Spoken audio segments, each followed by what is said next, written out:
They said Venice was beautiful at night, but the canal told a different story. Black, oily water swallowed every reflection, every step, every memory. Masks floated, hollow-eyed and grinning, whispering secrets of betrayal, death, and things that had never happened, yet felt horrifyingly real. One step on the bridge, and the water reached up, threading into your bones, rewriting what you remembered, twisting joy into terror. Shadows stretched unnaturally along the walls, crawling toward you as if curious, as if hungry. And then you realize, you will leave the bridge changed, not in body, but in every thought, every memory, every pulse. The canal does not just watch. It claims. And tonight, it is hungry. The canal reeked of burnt oil and the slow decay of things long forgotten. A black, viscous ribbon stretching through Venice as if it had never belonged to the city at all. Moonlight struck its surface in faint, trembling slivers, swallowed almost instantly by the oily depths, leaving only the suggestion of reflection, like the memory of something glimpsed once and never again.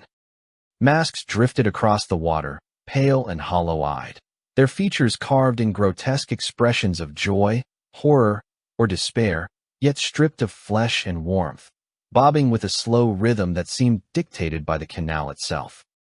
The faintest touch of wind sent ripples curling outward, and each ripple carried a whisper, voices tangled and layered, fragments of centuries-old laughter, screams, and murmurs, sliding into the minds of those who approached.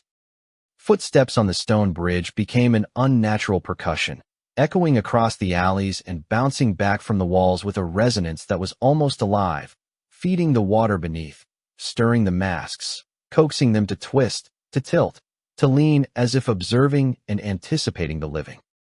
The air was thick, heavy with the acrid tang of burning oil, the coppery bite of old blood, and the faint sweetness of mold, seeping into lungs and hair, coating each inhalation with dread. Shadows clung to every wall, stretching and curling unnaturally toward the canal, as if they, too, had a hunger for the whispers and the masks drifting endlessly below. A foot slipped slightly on the wet stone, and the ripple from that small mistake seemed to pulse through the water, raising the masks slightly from the surface, a dozen hollow mouths opening, a dozen hollow eyes turning toward the bridge, demanding attention. The voices grew louder, yet still almost imperceptible, threading themselves into thought, shaping perception, bending memory with meticulous precision.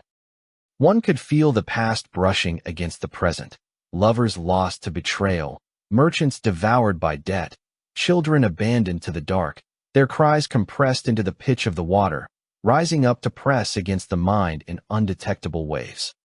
Even the soundless ripples pressed against ankles and palms, a sensation almost tactile, as though the liquid could reach through clothing and skin, leaving behind impressions of sins that were not yet committed. Lanterns along the banks shivered with a light that did not merely illuminate but mirrored the darkness beneath, elongating reflections into grotesque parodies of movement, flickering images that were sometimes more truthful than the eyes of the living. The bridge trembled faintly with each step, an imperceptible vibration threading upward through the feet and spine, a subtle insistence that memory, guilt, and fear were bound together, interwoven with the canal and the masks that floated upon it. Every glance down into the black water carried the sensation of being observed, of the hollow eyes weighing, judging, recording, sending ripples through consciousness, marking the living as the canal had marked the drowned. The night hung heavy, a slow pulse of air and shadow, each breath thick with the history of uncounted tragedies, while the masks, expressionless yet entirely expressive, drifted in silent procession, weaving a rhythm that guided thought and step alike, as if the bridge, the canal, the air, and the water had conspired for centuries to perfect a choreography of fear. Every moment felt suspended between pulse and stillness, memory and oblivion, until those who crossed could no longer separate footfall from whisper, ripple from heartbeat, water from darkness, and the canal itself became a living tribunal, patient, aware, and endlessly hungry. Shadows clung to the narrow stone alleys of Venice like living things, stretching impossibly long, coiling over the uneven bricks, bending toward the black canal as if drawn by some ancient, sentient gravity.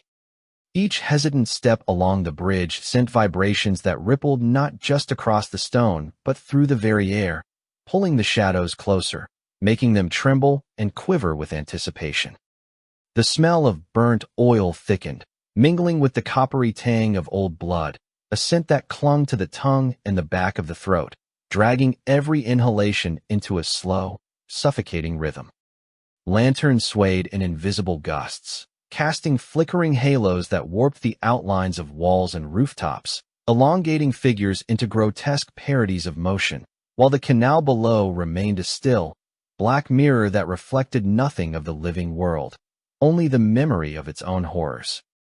The masks bobbed lazily on the oily surface, each expression frozen in a moment of joy, terror, or agony, yet with an unnatural vitality, as if the water beneath them breathed and stirred them into consciousness. A single misstep caused a ripple that traveled outward like a pulse, brushing against ankles and shins, and in response, the masks tilted, mouths opening in silent cries, eyes hollow but searching, feeding on the terror that seeped from the heart. The whispers began faintly, almost inaudible, riding the vibrations of stone and air, curling around the mind like smoke, threading through memory, tugging at recollections half-formed and half-forgotten, reassembling them into shapes of guilt, shame, and fear. History itself seemed to seep from the water, compressed into waves of sensation that pressed into the flesh, bending thought toward images not yet imagined, acts not yet committed, sins not yet named, each one etched into the mind with the weight of inevitability. The bridge shuddered slightly beneath the feet, a tremor that traveled up through spine and shoulder, subtle but insistent, a reminder that nothing crossed here by chance, that every heartbeat, every breath, every hesitation was catalogued, observed, and remembered. The walls of the alleys themselves leaned inward, the mortar groaning as if alive, stone shifting imperceptibly to funnel attention toward the canal, to direct perception, to guide step and gaze toward the endless procession of masks floating like souls trapped in viscous memory. Footfalls multiplied in the mind, echoes layering upon echoes, until the sound of one step became a chorus of uncounted steps, each one belonging to someone long dead, someone vanished, someone forgotten, yet still present in the rhythm of the water. The air pressed heavier against the chest with every moment, dense with an almost tactile tension, and the shadows, responding to unseen currents, began to slither along the bridge itself, brushing against calves and thighs, raising gooseflesh in silent warning, bending the living to the choreography of their own terror. The masks began to move with a subtle intelligence, drifting in circles, spiraling together, clustering, forming patterns that suggested deliberate intent, eyes glinting with a consciousness that measured the living against centuries of fear and betrayal. A faint murmur rose from the water, indecipherable yet intimate, curling around the mind like smoke, pressing against thoughts, rewriting memory, knitting together moments of guilt, panic, and longing into a tapestry of unease. The bridge itself seemed to elongate and contract, each plank shifting imperceptibly underfoot, each step meeting resistance that was neither purely physical nor entirely imagined, a subtle negotiation with the canal, with the masks, with the shadows, until balance itself became uncertain and the distinction between stone, air, water, and flesh began to dissolve. Lantern light flickered across ripples that were no longer reflections but distortions, giving form to faces that had never existed and yet felt intimately known, eyes staring, mouths opening and closing silently, recounting sins the living had not yet thought of, whispering confessions before the tongue could form them. The water pulsed in time with the heartbeat of the bridge, a slow, deliberate rhythm that pressed into ankles, knees, and the small of the back, guiding movement, bending posture, commanding attention without force, without touch, without mercy. A single glance down into the black liquid brought nausea and vertigo, as if the canal could peer into the marrow, weighing the weight of history against the unformed sins of the present, measuring not just the body but the will itself. The shadows stretched and twisted in response, rising along walls, climbing lantern posts, slipping across rooftops, curling into forms that mirrored gestures, hands raised in silent supplication or accusation, figures crouched or arched in positions that could never be assumed voluntarily, movements dictated by the pulse of the water and the will embedded in its depth. Every sound was magnified and transformed. A footstep became a hammering in the chest. A shiver in the wind became the scream of the unseen. The creak of a lantern post became a chorus of voices long dead, whispering names, betrayals, and judgments into the mind like a litany that could not be silenced. The masks clustered closer, forming spirals and arcs, eyes aligning in predatory symmetry, mouths parting to emit no sound, yet carrying the sensation of screaming directly into consciousness. With each ripple, the air thickened, pressing against throat and chest, forcing breath into a labor of survival, drawing the senses into the black water below, the bridge above, the alleys beside, the shadows that had grown teeth and intent. Even the most distant memories of the city, the most fleeting sensations of childhood, of streets walked 1,000 times, became overlaid with whispers and reflections that distorted them irreversibly, folding history into the present until nothing remained untouched by the pulse of the canal. Fear became tangible, crawling along skin and spine, pressing into muscle and sinew, shaping posture, dictating thought, bending perception to a single law. The masks watched, the water remembered, the shadows recorded, and the bridge carried every step into the ledger of eternity. The night continued, slow and deliberate, a pulse of oil, shadow, and whisper, stretching hours into unmeasured eternity, each step a negotiation with the unseen, each breath a concession, each heartbeat a line written into the memory of the city that had forgotten itself but remembered the canal, remembered the masks, remembered all who dared cross. Waves lapped against the sides of gondolas like cold, deliberate hands, dragging the wooden vessels closer to the oily black depths of the canal, and each wave seemed to pulse with intent, rising and falling with a rhythm older than memory. The water carried within it fragments of lives that had been lived and forgotten, impressions of lovers betrayed in candlelit chambers, children abandoned in narrow alleyways, conspiracies whispered behind heavy doors and sealed windows, all pressing upward into the air and the minds of those who walked the bridges above. Pedestrians could feel the ripple against ankles and calves, a sensation more than physical, as if the canal reached through the skin to brush against nerves, leaving impressions of fear, shame, and longing. Each footfall became unmoored from reality, vibrating against stone and water in a rhythm that bent perception, threading together thought and echo until it became impossible to distinguish what was truly remembered from what the water willed one to remember. Lanterns along the bank trembled, their light catching the oily reflections, elongating faces into grotesque parodies, stretching expressions of horror, joy, or despair across surfaces that were alive with memory. Masks bobbed with a deliberate cadence, floating together and apart, tilting as though listening, observing, and forming silent judgments, their hollow eyes glinting with a predatory awareness that measured each heartbeat, each hesitation. A faint, almost imperceptible murmur rose from the canal, curling around ankles, knees, and spines, a voice older than any living tongue, pressing images into thought. A merchant counting coins while a secret debt devoured his family, a lover hiding letters beneath a floorboard, children left to the dark alleys as parents vanished in smoke and fire. The water pulsed with this history, carrying the weight of every betrayal, every secret, every unspoken act, pressing it into the mind with a force that was not merely remembered but relived, felt in sinew and tendon, as though the body itself had been the witness to every crime. Bridges trembled underfoot, a slow vibration threading upward through the bones, as if the very city conspired with the canal, bending alleys, buildings, and rooftops to focus attention toward the water, to funnel perception, to guide every step into the choreography dictated by memory.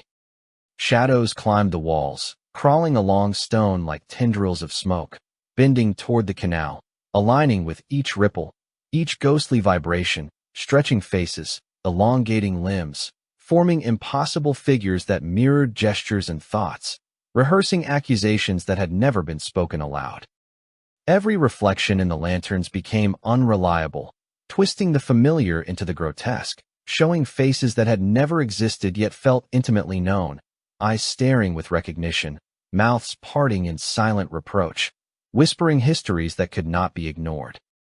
The masks responded to the ripple of thought, drifting in deliberate arcs, spiraling into clusters that mimicked constellations of guilt and terror, circling those who dared linger, tilting and leaning as if nudging them closer to the water, closer to the weight of what had been buried.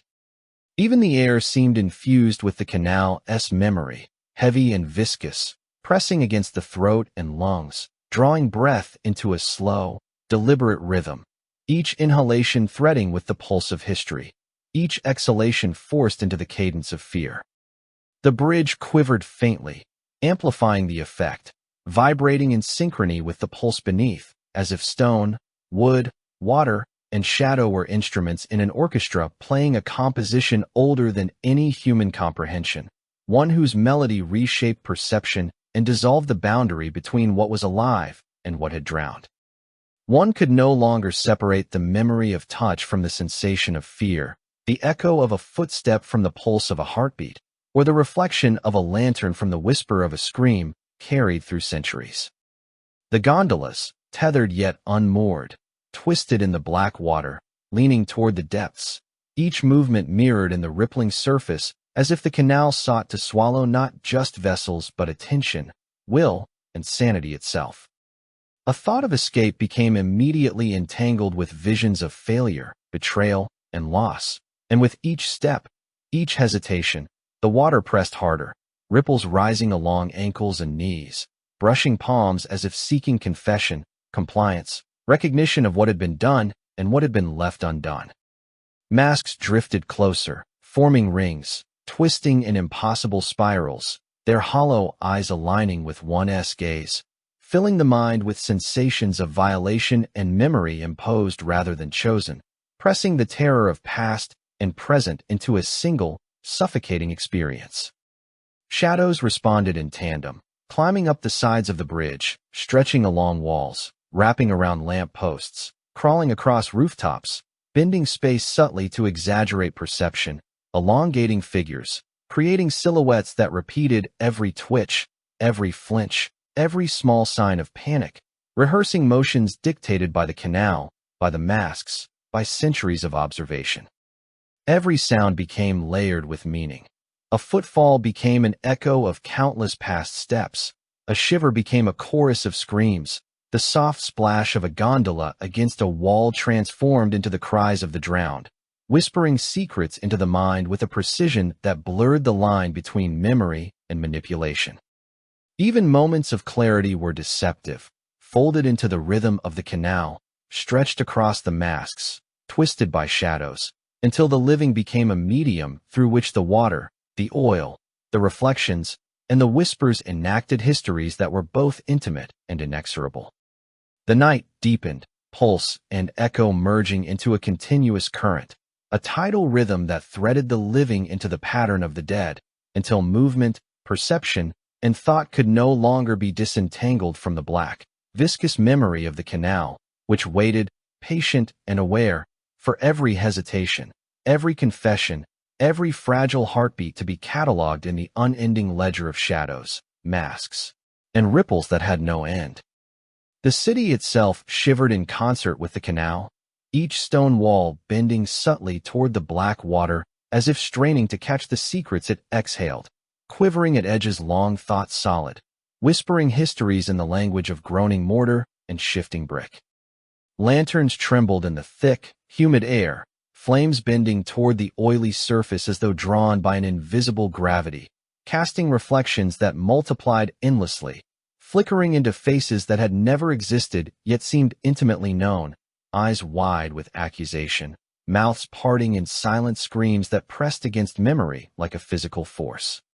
The pulse of the canal rose and fell in measured anticipation, a slow, deliberate heartbeat of viscous black liquid that pressed against ankles and palms, pulling at flesh with a subtle insistence, bending posture, demanding attention, obedience, fear. Every step taken along the bridges, every tread across slick stones, reverberated in resonance with the water below, threading through sinew and bone, a rhythm older than any recorded history, a cadence that intertwined the living with the memories the canal had absorbed over centuries.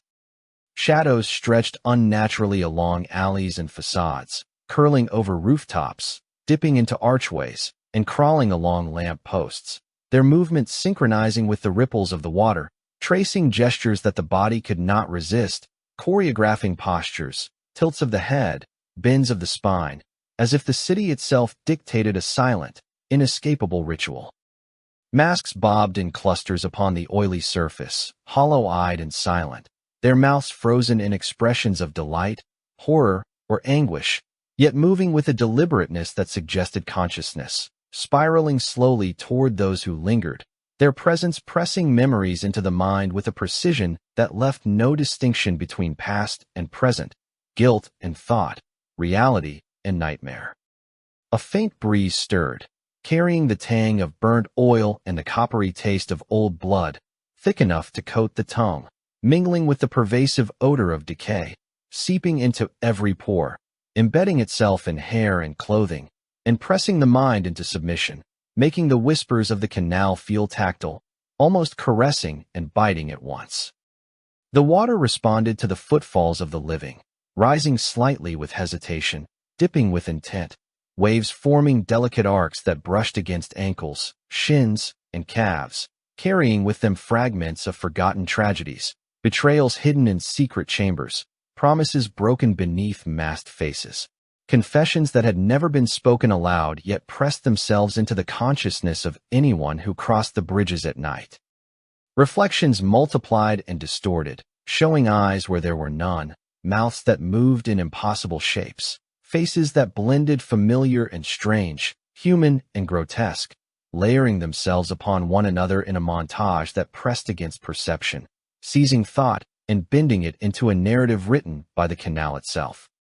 Each ripple carried sensation as much as memory, a vibration that traveled up through joints, muscles, spine, threading into sinew, an unrelenting insistence that the body acknowledge what the mind might resist, that the living submit to the will of water, shadow, and reflection alike.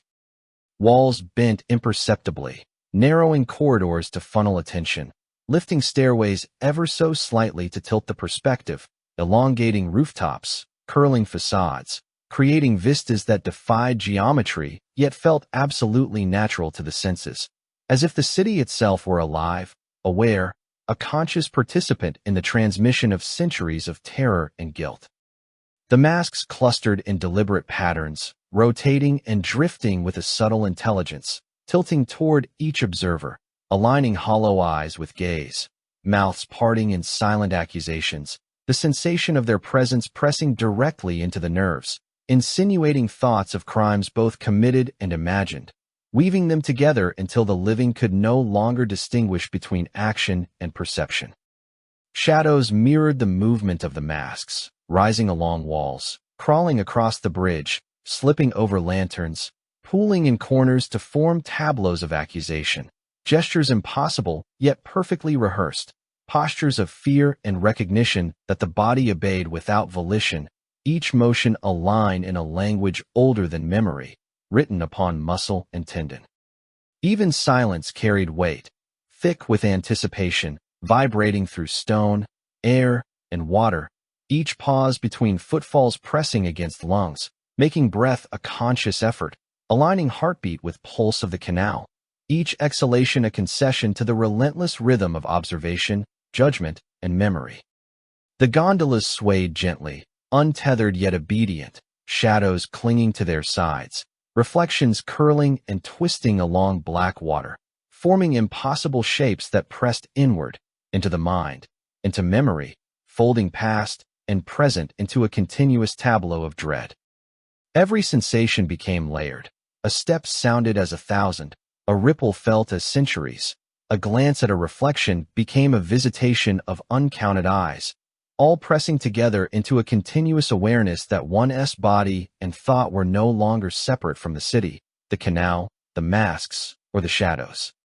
The night thickened further. Lantern light refracted across the black water in endless multiplication, shadows curling and uncurling like smoke, masks bobbing in hypnotic spirals, the pulse of the canal throbbing through stone, wood, and sinew alike, until it seemed impossible to tell where the city ended and the water began, where the living stopped and the memory of the drowned began, each breath, each heartbeat, each step absorbed into the cadence of a city that breathed only in the rhythm of its canal, patient, aware, unrelenting, and hungry.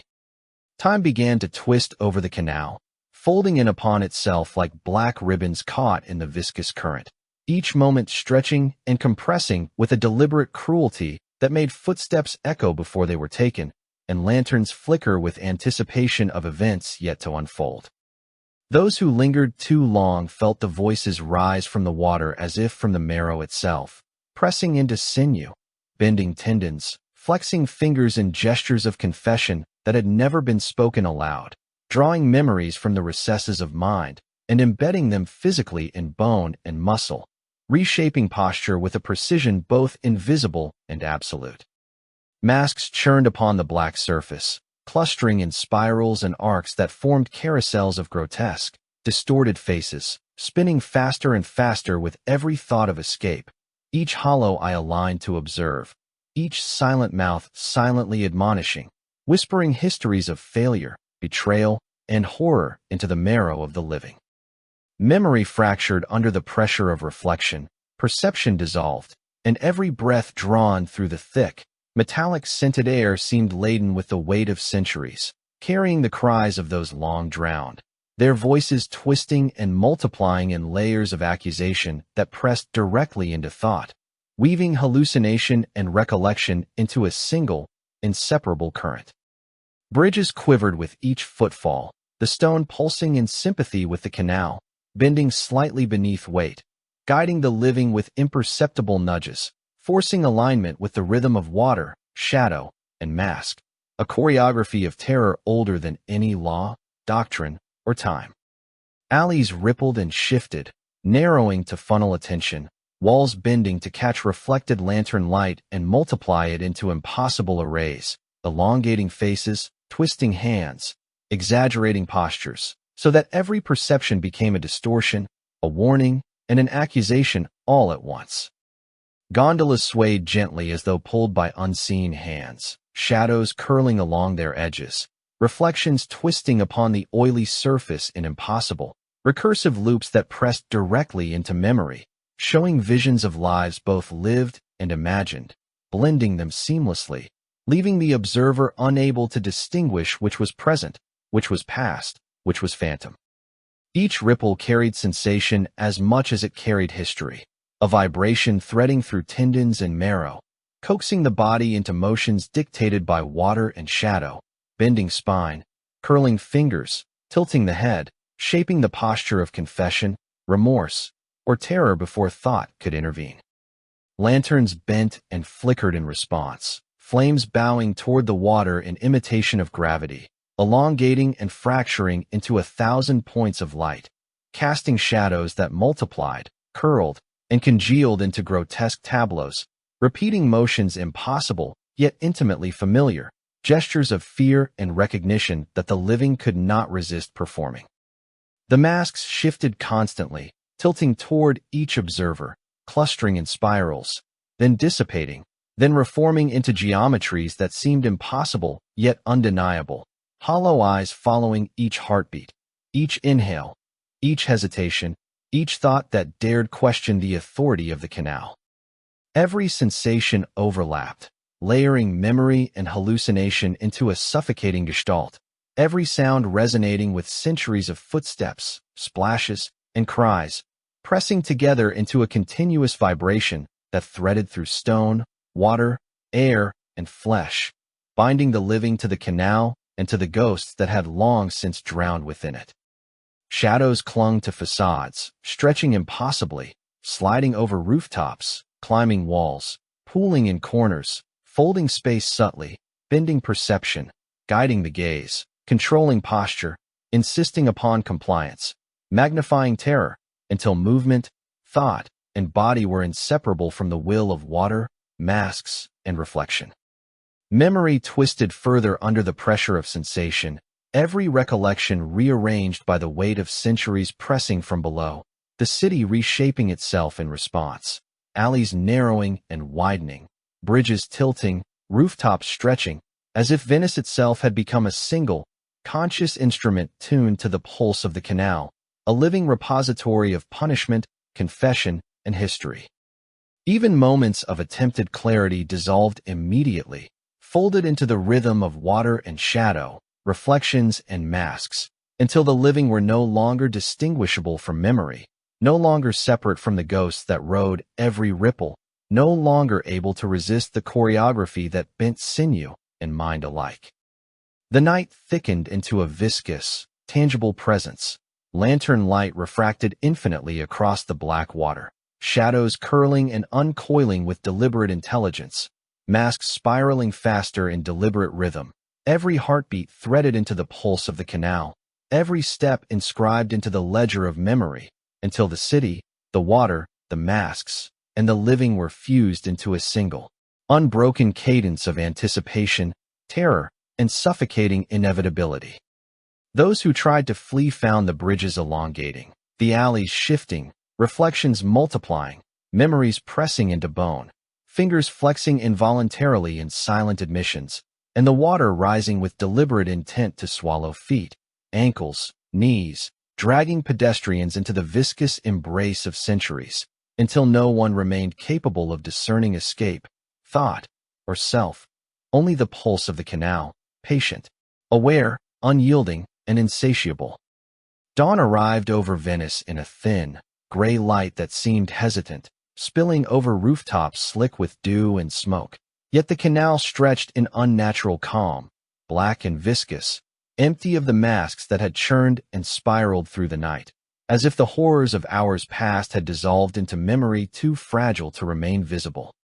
Footsteps echoed softly along bridges and stone alleys, tentative and hollow, yet the air was thick with a residue that clung to lungs and sinew, carrying the taste of burnt oil and something coppery, metallic, like the residue of blood long settled into water and stone. Survivors moved slowly, feeling the weight of streets bending subtly beneath their feet, each step a negotiation with reality that seemed less their own than a performance dictated by the pulse of the city, a rhythm that had been imprinted in sinew, tendon, and marrow, and which could not be removed.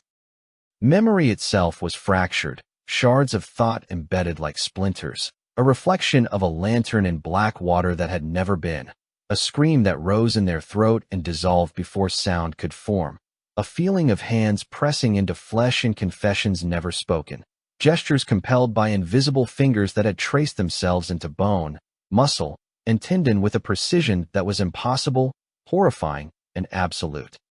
No one could recall exactly when the masks had stopped spinning, when shadows had ceased to rise from walls and pool into impossible tableaus, when the whispers had dissolved into silence, leaving only the weight of anticipation and guilt as though the night had been a test, a trial imposed upon thought and sinew, memory and perception, yet the rules of that trial were unknowable, unfathomable, and inescapable.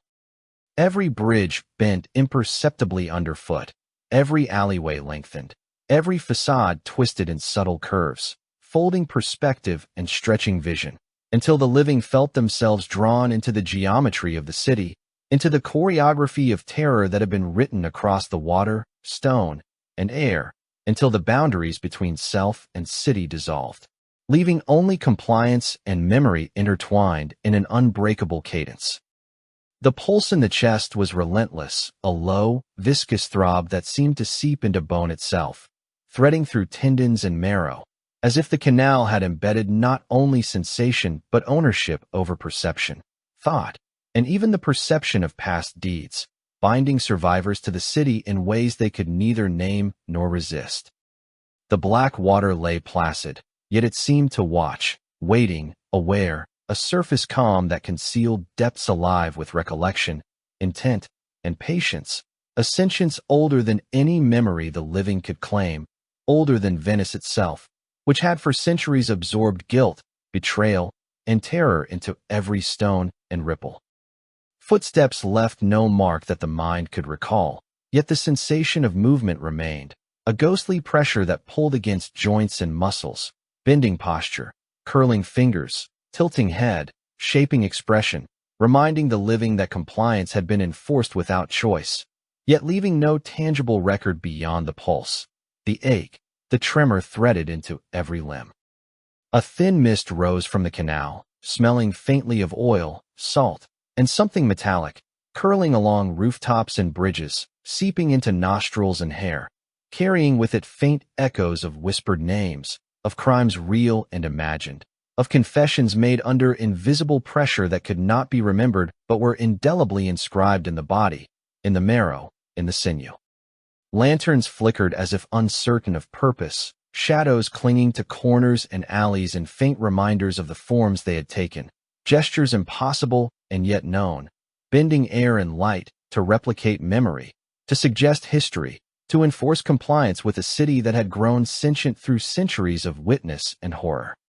Survivors passed bridges and saw reflections in the black water that were almost human, distorted, fleeting, never stable long enough to identify, yet shaping thought, emotion, and posture, twisting perception into the same choreography that had guided every action of the night. Memory was no longer a possession of the mind. It had been claimed by the canal, threaded into bone, muscle, and breath, so that thought itself carried traces of sin and terror, a living manuscript of guilt that would expand silently as time passed, growing roots into imagination, shaping perception, twisting remembrance, even as the eyes looked at calm water and thought, falsely, that nothing remained. A single mask floated at the surface now, pale and smooth, expression impossible to read yet undeniably aware, tilting slowly, catching the dim dawn light in hollow eyes that seemed to contain centuries, mouths curved in a faint, knowing smile, the faintest trace of amusement, calculation, and intent pressing into the consciousness of any who glimpsed it. It did not move toward the living, but it did not need to. The city had already rewritten them, had already bent thought, memory, and sinew into patterns invisible yet inescapable, embedding its authority over self and sin so deeply that the survivors would never walk the bridges unchanged, would never recall the steps they had taken, the thoughts they had thought, or the screams that had risen from their own mouths, yet would carry the pulse in their chest as proof that the canal had claimed something far beyond flesh. Gondolas drifted slowly, untethered, shadows clinging to their sides, reflections rippling across the surface in geometries that defied comprehension, showing faces both familiar and impossible, gestures of terror and acknowledgement, fragments of memory pressed into the living, threading into sinew, tendon, and marrow in ways unnameable yet permanent. The city itself seemed to watch silently, stone and mortar quivering subtly, rooftops tilting toward the water, alleys narrowing and expanding imperceptibly, folding perception into a lattice of dread that could not be undone, reinforcing the pulse, the ache, the sense that thought was no longer free, that memory had been claimed, that compliance had been achieved through terror alone.